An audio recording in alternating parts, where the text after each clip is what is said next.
Hello, my name's Alex Wickham, and I'm going to talk to you about contemporary challenges in obstetric anaesthesia for the British-Ukrainian Symposium 2026. Thank you for asking me to speak at the symposium again. For those of you who haven't been before, or you didn't hear my talk last year, I'm an anaesthetist in London at St Mary's, where I currently am the head of department. My practice is quite mixed. I do a variety of roles. So do some major trauma, I do some vascular work, I do some other GI work, and I have an obstetric role. And in the interest of full declaration and disclosure, I have received speaker's fees from Edwards Life Sciences. So I've been asked to talk to you about contemporary challenges in obstetric anaesthesia. And there are so many things to talk about. So I've picked a selection of things that I've come across recently in the anaesthetic journals that I thought might be of interest.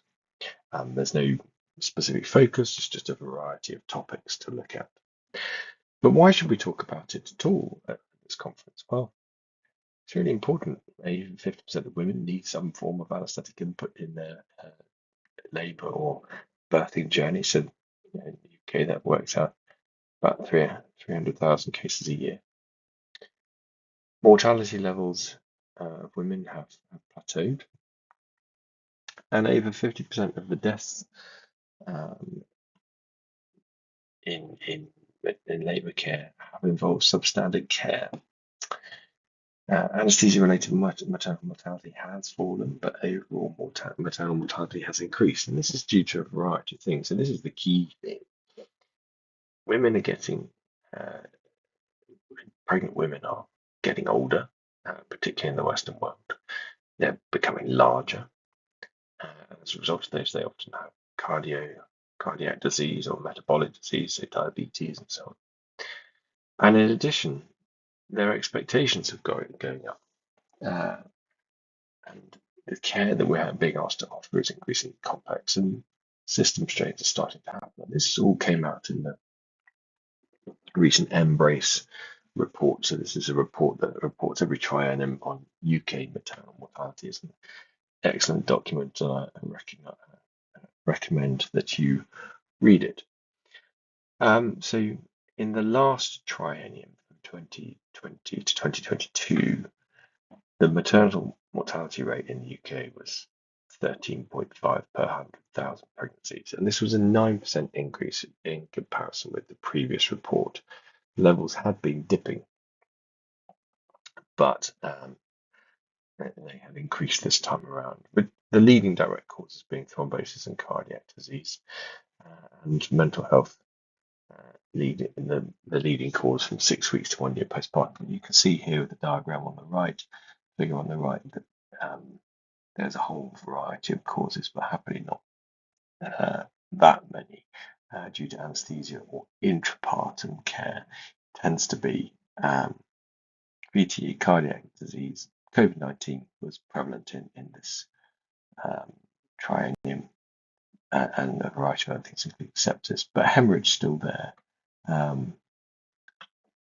as a cause of death. So looking at it from the infographic, the leading causes of blood clots and heart disease, but COVID-19 was also present, but a similar number of deaths from this cause as in the previous triennium.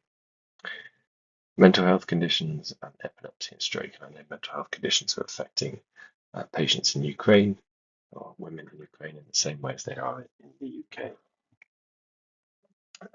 although different causes. What was striking in this iteration of Embrace was the inequality in maternal mortality. So you were far more likely to die if you came from an ethnic minority group in the UK. So if you were Asian, 1.3 times the risk, or Black, 2.3 times the risk of mortality compared to Caucasian patients. You're also more likely to die if you were older and if you were socioeconomic deprivation. But these factors often interlink, and you can see that from this nice diagram that the vast majority of the women who died were overweight or were smokers or had previous problems. They might have had delayed antenatal care. They were older. They were known to services, so they use substances or have mental health issues, and they had multiple disadvantages. They lived in deprived areas. They experienced domestic abuse. They might not speak English, and all of these put women at greater risk of harm. And it's really important to be mindful of these facts when you're looking after pregnant women. Coming on to more traditional things, those were so Embrace is more holistic look at maternity care. But I thought for the remainder of the talk, I would focus on more anaesthetic specific topics and look at what the latest information data is showing on various different topics of interest to us in particular. So, epidural analgesia is the gold standard of analgesia and pain relief for labouring women.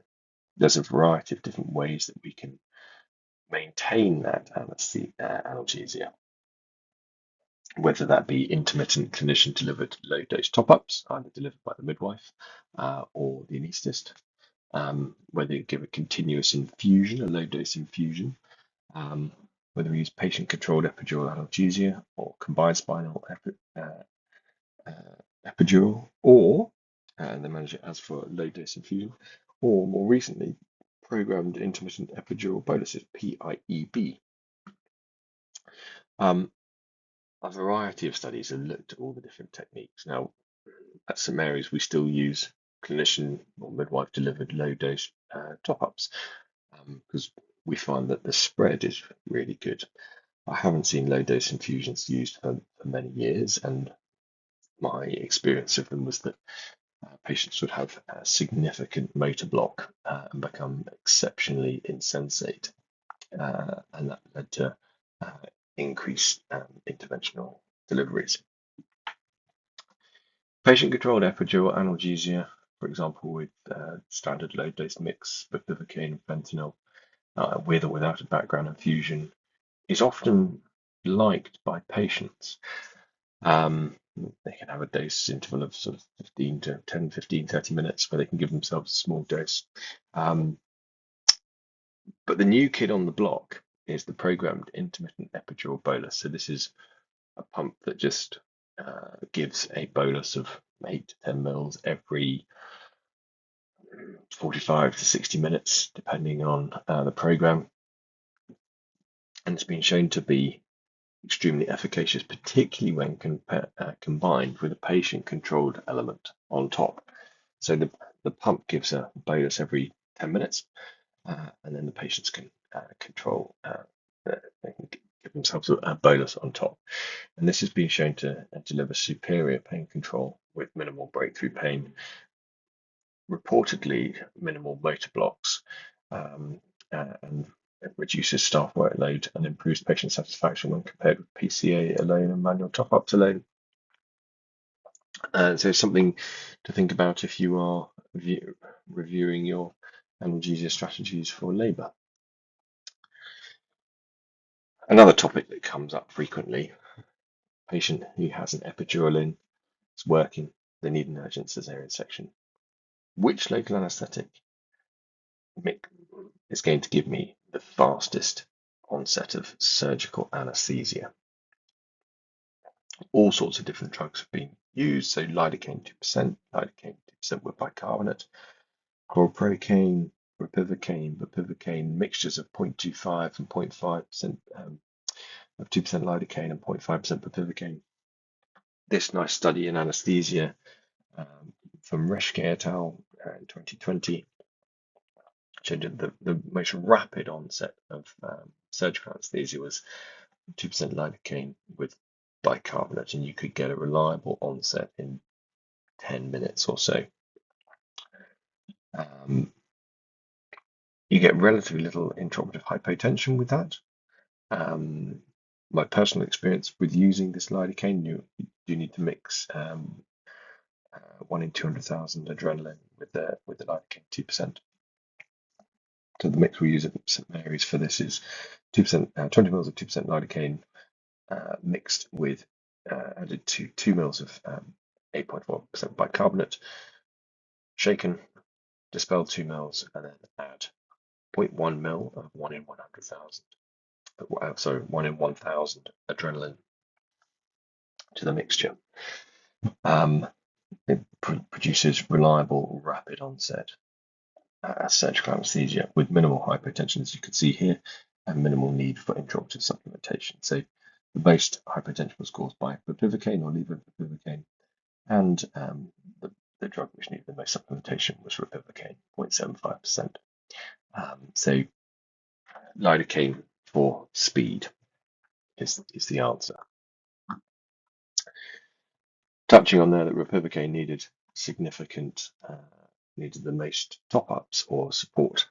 Pain during caesarean section is a particularly contemporary issue. It's one that's been around for a long time, but we're looking at it at the moment because it's been reported to affect 17% of women having a caesarean section, and it's the most common cause of medical legal complaint. This nice study from Charles et al. In 2025 it was a meta-analysis looking at different methods of anaesthesia for caesarean section, and it found that the lowest instance of pain, the overall incidence was 70%, but the lowest instance of pain in a caesarean section was 13%, and that was with single shot spinal. Combined spinal epidural had issues of pain in 18%, whereas epidural anaesthesia itself alone, so an epidural top-up, 1/3 of patients had pain during the caesarean section. And it was interesting to me because we do quite a lot of CSEs at Imperial, that this would be more painful than a single shot spinal, and almost certainly this is because the presence of the epidural means that people will use slightly lower doses in the intrathecal component. So coming down to sort of 2 mils of 0.5% hyperbaric bupivacaine, if not slightly lower. And this is what leads to the pain during the procedure. So we need to be really mindful about how we manage expectation and how we escalate, and be really open about how we communicate with these women during cesarean sections. So, for example, we don't necessarily need to ask them every 5 minutes, are you in pain? But we can say to them at the outset, if you feel any discomfort, please do tell us, because we can then manage it.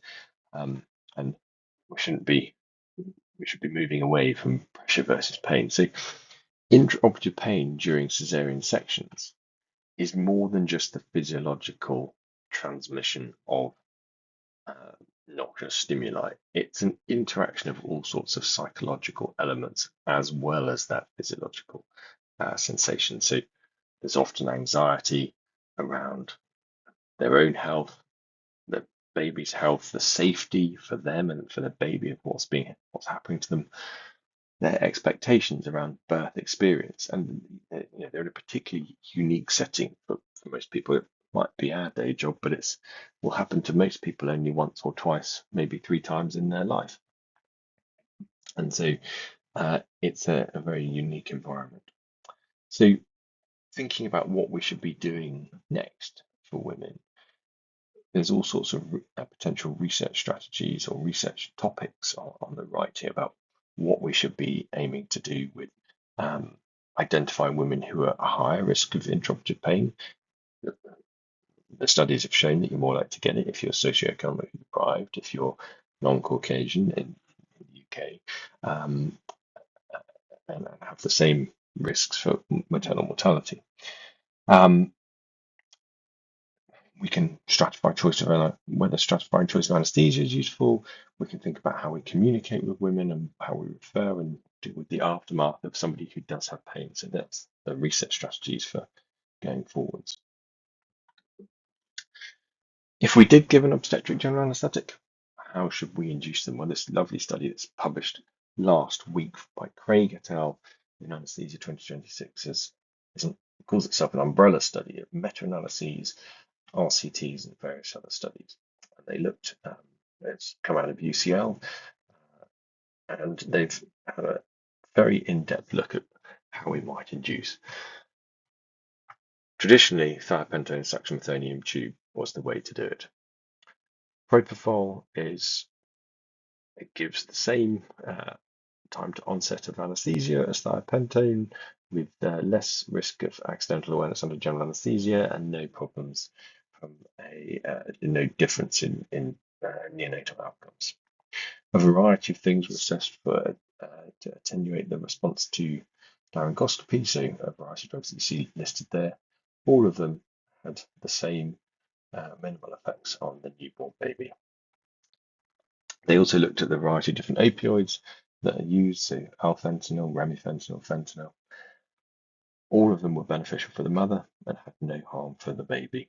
And from a neuromuscular blockade point of view, rocuronium was equivalent to suction methonium in terms of time to intubation and harm to the baby. I would note that the authors did say that most of the evidence was low to moderate quality, but this was a good study that should provide reassurance that modern drugs are safe and effective for both the mother and the baby. But more recently, people are looking at TIVA for obstetric general anaesthetics. A study a few years back now, last decade, showed that less than 1% of women were having TIVA for obstetric GAs, but that's increased recently to 6%. And increasingly, when we do elective cesarean deliveries in my centre, we use TIVA. It has all the usual TIVA benefits, but the most noticeable effect from giving obstetric general anaesthetic is it's the improved uterine tone.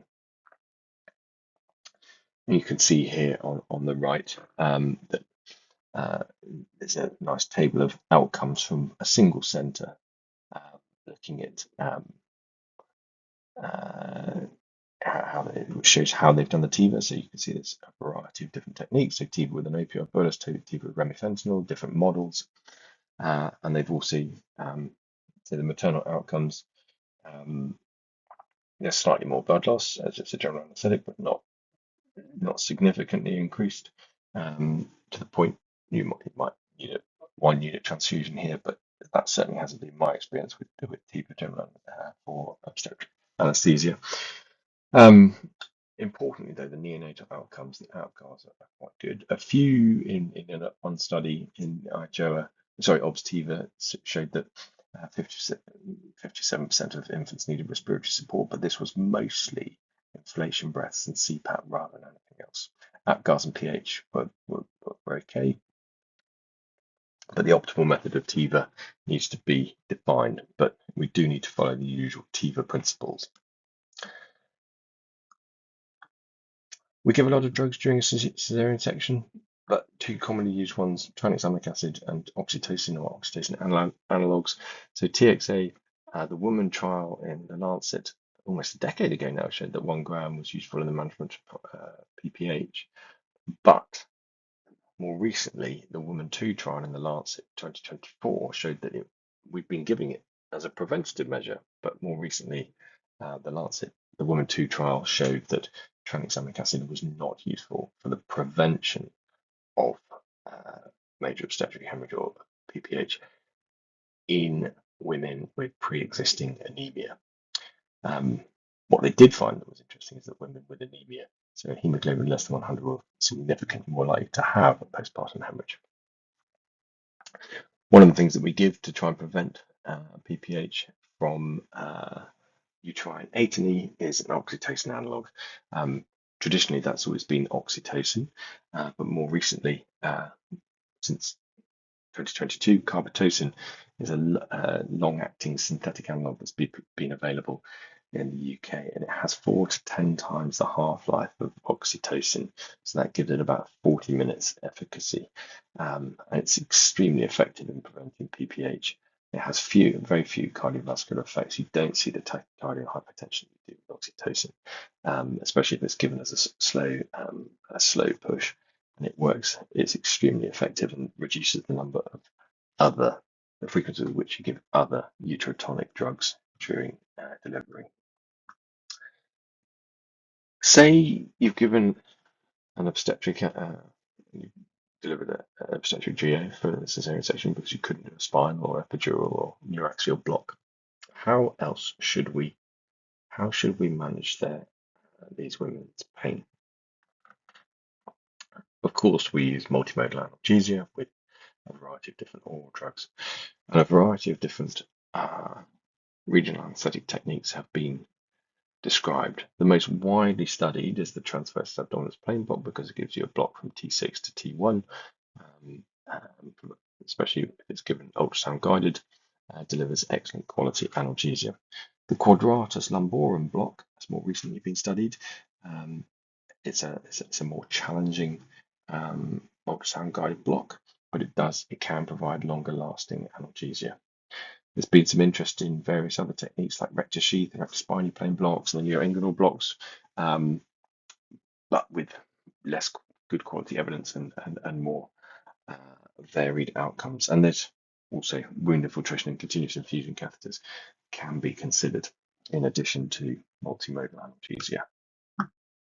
And this interesting study popped up recently, more obstetric, but published in 2025.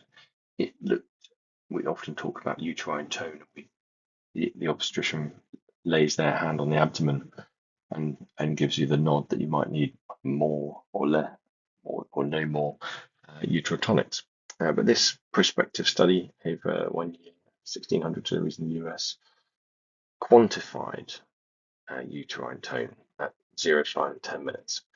And the 10-minute numerical rating score of uterine tone was a strong predictor of major postpartum hemorrhage, with each 1-point reduction leading to an increased risk of major postpartum hemorrhage by 71%. So if there's no high quality uterine tone by 10 minutes, it has a positive predictive value for major postpartum hemorrhage and a need for transfusion.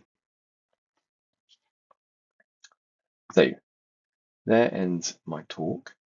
It was a whistle-stop tour through a few things that have cropped up in the literature recently and have been interesting talking points, and I hope will be useful for your practice going forwards. Thank you very much for listening, and I hope you enjoyed the conference.